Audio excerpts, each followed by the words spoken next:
I had a quick question and I couldn't figure out how to raise my hand. Dr. K. White, would you be willing to just give a quick overview about the proposals for Jefferson Houston and Patrick Henry that are in the CIP?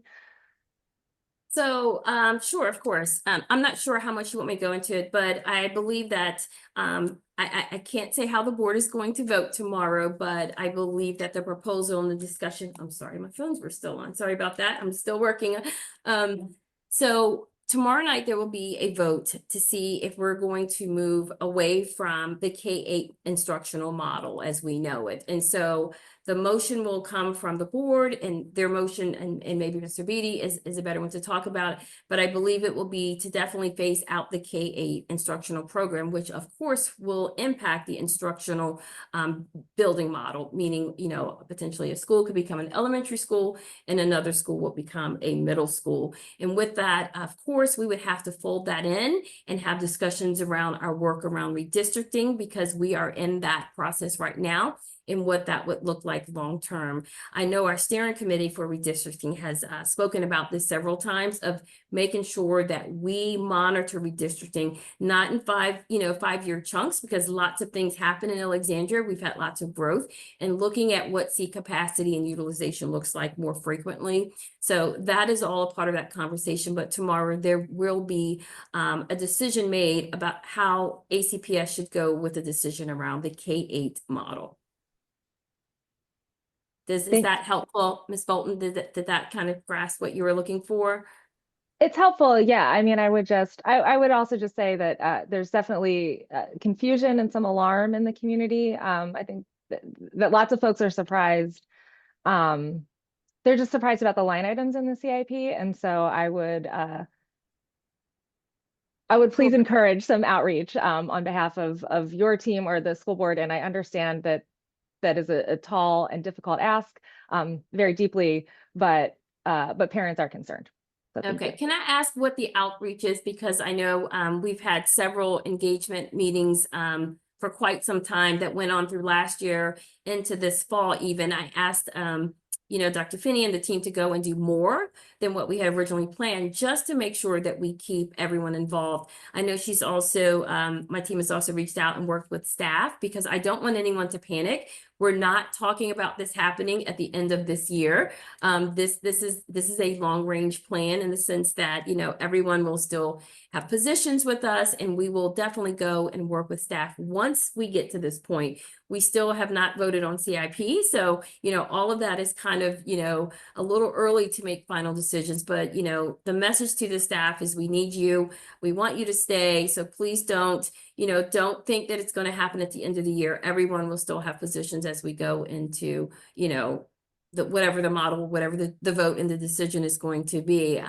We're very proud of our vacancy rate that we have this year, but we always know that there are going to be retirements and things like that. Families will move, so we'll always have openings, but we will still be operating 2 schools. So I think that's the clear message, that there will still be 2 schools that we will have to staff and support. And I know we've gotten a few emails from a number of families about the Jefferson Houston model and what that's going to look like as a middle school. But until we get the direction from the board and the final vote, then my staff will come back and then continue to work with both the Patrick Henry and the Jefferson Houston community as well as the staff and the students, because we do know those middle school students are tuned in and really listening to what's going on. So, and we can definitely circle back to our PTA leadership at both schools.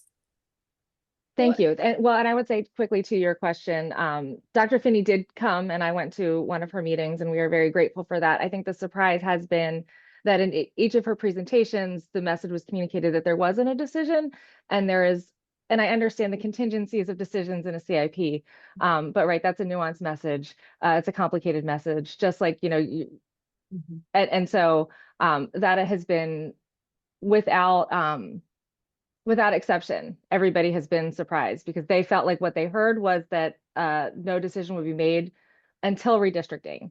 And it feels like that's not the case.